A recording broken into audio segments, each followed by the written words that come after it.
2021년 8월 4일 밤 9시 40분 미국 뉴욕시 브루클린에 위치한 프랭클린 거리엔 늦은 시간이었지만 많은 사람들이 있었습니다. 그런데 한 여자가 차에서 내리더니 유유히 인도 쪽으로 다가왔는데요. 올 블랙 차림의 여자는 사람들을 지나 거침없이 걸어가더니 이내 등 뒤로 숨기고 있던 오른쪽 손을 앞으로 뻗었고 그대로 길가에 서 있던 다른 여자를 마치 처형하듯 총으로 쐈습니다. 길가에 총성이 울려 퍼지자 방금 전까지만 해도 삼삼오오 모여 웃고 떠들던 사람들은 혼비백산하며 여기저기 흩어져 도망쳤고 정작 이 혼란을 만든 여자는 태연하게 왔던 길을 돌아 자신의 차에 탄 뒤 그곳을 빠져나갔죠.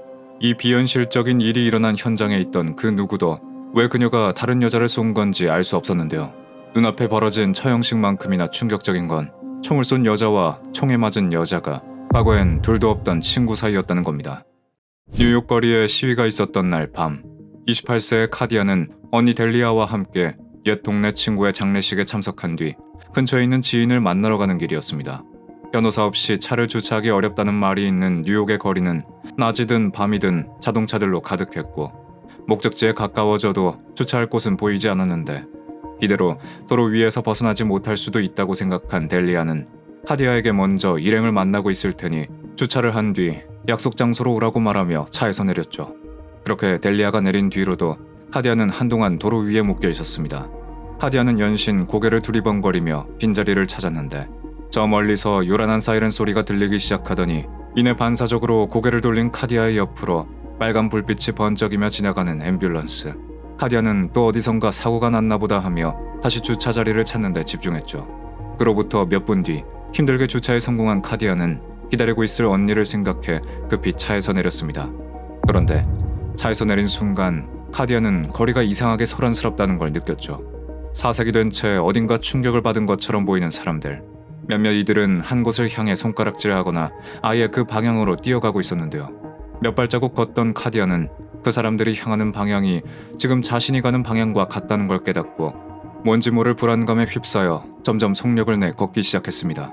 그렇게 카디아가 이 모든 소란의 원인처럼 보이는 현장에 도착했을 때 몇 분 전 카디아의 차 옆을 스쳐 지나간 앰뷸런스가 인도 바로 옆에 주차되어 있는 게 보였고 그 옆에선 응급구조사들이 분주하게 움직이는 게 보였는데요. 응급구조사들은 다급한 얼굴로 바닥에 쓰러져 있는 누군가를 이송용 침대에 눕힌 뒤 현장을 떠나려고 하는 것 같았죠. 뭔가 단단히 잘못된 건지 흰 천이 내려앉고 있는 피투성이가 된 얼굴을 보곤 알아챌 수 없었습니다. 그 아래로 길어봤자 20분 정도 전에 차 안에서 마지막으로 봤던 분홍색 원피스를 봤을 때야 깨달았죠. 눈앞에서 실려가고 있는 저 사람은 자신의 언니인 델리아였습니다. 본능적으로 카디아는 앞으로 뛰쳐나갔지만 왜 저기 있는 건지 알 수 없는 델리아는 앰뷸런스 안으로 옮겨지고 있었고 카디아는 혼비백산이 된 채 대답 없는 언니의 이름을 계속해서 불렀죠. 카디아가 주차를 하고 있던 시각, 델리아가 있던 현장에서 모든 걸 본 사람들은 말했습니다. 누군가 사람들과 이야기 중이던 델리아의 이름을 불렀고 델리아가 옆을 돌아봤을 땐 검은 옷을 입은 여자가 델리아의 얼굴을 조준한 뒤 총을 쐈다고 말이죠. 누군가는 그 모습이 마치 처형식 같았다고 했지만 델리아는 길거리에서 처형을 당하는 최후를 맞이하는 인생을 살아온 사람이 아니었습니다. 홀로 10대 딸을 키우며 자신의 사업도 성실하게 꾸려온 사람이었고 그녀의 친구들은 언제나 델리아가 남들에게 에너지를 주는 무지개 같은 사람이었다고 말했었죠. 그런데 그런 사람이 새벽 시간 으슥한 골목에서 강도를 당하다가 총에 맞은 것도 아니고 많은 사람이 있는 뉴욕의 거리에서 고작 몇 초 만에 이유도 모른 채 처형을 당했다니 카디아를 포함한 델리아의 가족들은 충격에 빠졌습니다. 이 어처구니 없는 사건의 원인을 알기 위해 경찰 조사를 하던 도중 사건 당일 현장 상황이 녹화된 CCTV 영상을 보게 됐는데 그 끔찍한 영상을 보면 볼수록 확신할 수 있었죠. 델리아를 향해 조금의 망설임도 없이 방아쇠를 당기는 저 사람은 델리아는 물론이고 그녀의 가족도 아는 사람이라는 걸 말입니다. 클라우디아 벤턴, 그게 그녀의 이름이었죠. 클라우디아는 델리아의 오랜 친구였고 심지어 가족들도 명절이나 누군가의 생일에 클라우디아를 만날 정도로 가까운 사이였는데요. 또한 그날 참석한 친구의 장례식에서 두 사람은 클라우디아를 만나기까지 했었습니다. 범인은 밝혀졌지만 카디아 머릿속 왜라는 물음은 더욱 짙어졌죠. 당장 클라우디아가 붙잡혀 벌을 받고 그녀가 무릎을 꿇고 비는 것보다도 대체 왜 델리아를 그런 식으로 죽인 건지 대답을 듣고 싶었습니다. 하지만 그날 델리아를 쏘고 유유히 차를 타고 현장을 떠난 클라우디아는 도주에서 찾을 수 없었죠. 그녀를 찾기 위한 수사는 계속됐지만 델리아의 가족은 하루같이 치솟는 분노와 절망 속에서 메말라갔습니다. 그리고 매분 매순간 대체 왜 델리아가 살해를 당한 건지 그 이유를 찾으려고 했죠. 그러던 어느 날 델리아가 죽은 뒤 계절이 바뀌었고 클라우디아의 행방에 대해선 아무런 단서가 없었는데 어느 유튜버가 해당 사건에 대해 소개하는 영상에 의아한 댓글들이 달리기 시작했습니다. 과거 델리아가 강도짓을 했고 그 과정에서 한 아이를 총으로 쏘게 됐는데 그 벌을 바로 클라우디아가 내린 거라고 말이죠. 2021년 11월 뉴욕 경찰로부터 3개월 전 뉴욕 한복판에서 사람을 처형식으로 살해한 뒤 도주 중인 범인을 찾는 데 도움을 달라는 연락을 받게 됐습니다. 범인의 이름은 42세 클라우디아 벤턴이었고 그녀는 브루클린 하이츠 도로에서 42세 델리아 존슨을 총으로 쏜 뒤 당시 타고 있던 흰색 벤츠를 타고 도망친 뒤 행방이 묘연했죠. 수사가 시작됐을 때 안타까운 점은 아직 델리아가 총에 맞은 CCTV가 나오기 전 경찰이 미처 범인이 여자라고 생각하지 못하고 사건 현장에서 클라우디아를 조사하지 못했었다는 건데요. 범인의 행방만큼 미스터리한 건 살인의 동기였죠. 피해자 가족들을 만나 이야기를 나눴을 때 두 사람은 오랜 친구 사이였고 서로의 경조사를 챙길 정도로 가까운 사이였다는 걸 알 수 있었습니다. 그런데 델리아의 동생인 카디아는 제게 이런 말을 해줬는데요. 사건 당일 두 사람이 사건 직전에 마지막으로 마주쳤던 장례식장에서 언니가 클라우디아와 대화를 하는 모습은 보지 못했다는 거였죠. 이유가 뭔지는 모르지만 두 사람은 아예 인사도 하지 않았다고 했습니다. 이걸로만 봐선 분명 친구였던 두 사람 사이가 틀어질 만한 일이 있었고 그 일이 결국 살인에 다다를 정도로 심각할 가능성이 높았죠. 그렇게 살해 동기에 대해 조사를 하고 있었을 때 김영사로부터 이상한 유튜브 동영상이 있다는 이야기를 듣게 됐는데요. 그건 뉴스를 통해 퍼진 충격적인 총격 사건 영상을 토대로 브루클린 한복판 총기 난사 사건에 대해 이야기하는 딱히 특별할 거 없는 영상이었습니다. 문제는 그 영상에 달린 댓글들이었죠. 죽은 여자는 강도짓을 했고 그때 어떤 아이가 다쳤어. 난 다른 영상에서 클라우디아가 총을 쏜 이유가 피해자가 클라우디아 아이의 아빠를 죽게끔 함정을 팠기 때문이라는 걸 봤어. 그때 아이의 아빠가 아이와 함께 있었는데 아빠는 계획대로 죽었고 옆에 있던 아이는 살았지만 총이 뇌에 박혀서 혼수 상태에 빠졌다고 함. 그래서 클라우디아가 피해자에게 업보를 되돌려준 거지. 델리아는 한 남자를 함정에 빠뜨리려고 했고 그로 인해 아이가 총에 맞았어. 델리아의 잘못으로 클라우디아의 아이가 총에 맞았거나 그런 일이 있었다는 것 같아. 만약 이게 사실이라면 나라도 같은 일을 했을 거야. 그들은 피해자가 가해자 아이 아빠를 함정에 빠뜨렸고 그 과정에서 아이가 총에 맞아 생명 유지 장치에 의존하게 되었다고 했어. 난 살인이 정당하다고 생각해. 사건 뒤에 어마어마한 음모가 감춰져 있다고 하는 댓글들은 공통적인 이야기를 하고 있었습니다. 델리아의 과거, 뭔가 앙심을 품고 클라우디아의 아이를 혼수 상태에 빠뜨렸다는 거죠. 만약 댓글 속 내용이 사실이라면 이건 살인의 동기가 될 만한 일이었지만 아무리 조사를 해도 이 이야기를 증명할 어떠한 증거도 단 한 개도 나오지 않았습니다.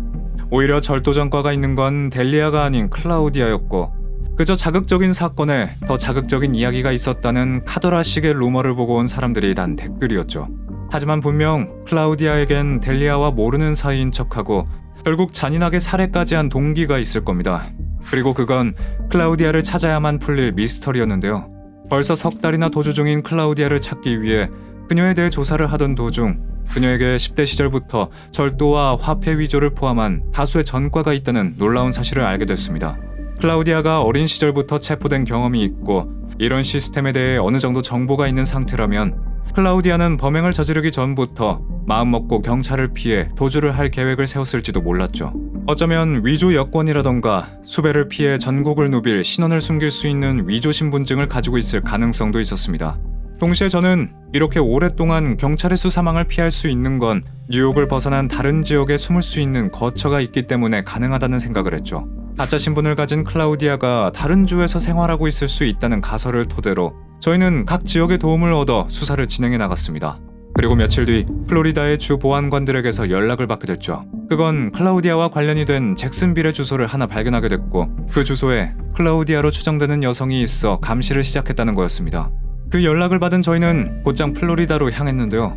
그때 클라우디아로 추정되는 여성이 문제의 주소지에서 나와 차를 타고 이동 중인 걸 추적 중이라는 연락을 받게 됐죠. 차는 트라우트 리버 다리를 지나 메인 도로로 향하는 중이라 덧붙였습니다.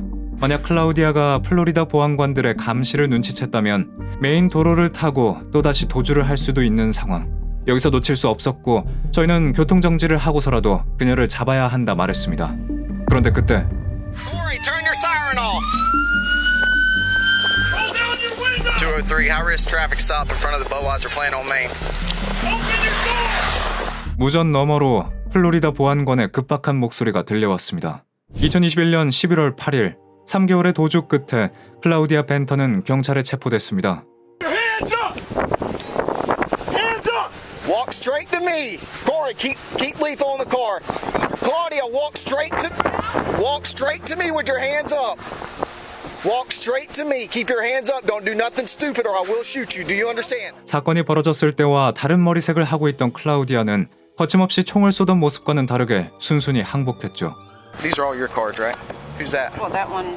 Is that hers? No, it's somebody else. Alias? No, that's my last name. 예상대로 클라우디아는 각각 이름이 다른 신분증을 가지고 있었습니다. 클라우디아 벤턴이 아닌 클라우디아 윌리엄스, 키샤, 브라운 등의 이름으로 생활하며 3개월 동안 숨어 지내고 있었던 거죠. 체포된 클라우디아는 뉴욕으로 인도됐고 살인을 포함한 3건의 혐의로 기소됐는데요. 어이없는 건 클라우디아는 체포 직후부터 무죄를 주장했고 심지어 자신이 총을 쏜 영상이 있음에도 왜 델리아를 살해한 건지 그 이유를 아직까지 말하지 않고 있다는 겁니다. 유가족은 클라우디아가 붙잡혔다는 소식을 듣고 안도했지만 살인 동기가 여전히 불분명한 것에 크게 실망하고 답답해했죠. 그녀의 첫 번째 재판은 2025년 1월 10일에 시작됐는데요. 마찬가지로 클라우디아는 무죄를 주장하고 다음 재판은 곧 다가오는 3월 28일입니다. 한때 친구였던 두 사람의 상황이 최악의 방식으로 꼬여버렸는지에 대해서는 아직 명확하게 알려진 바가 없습니다.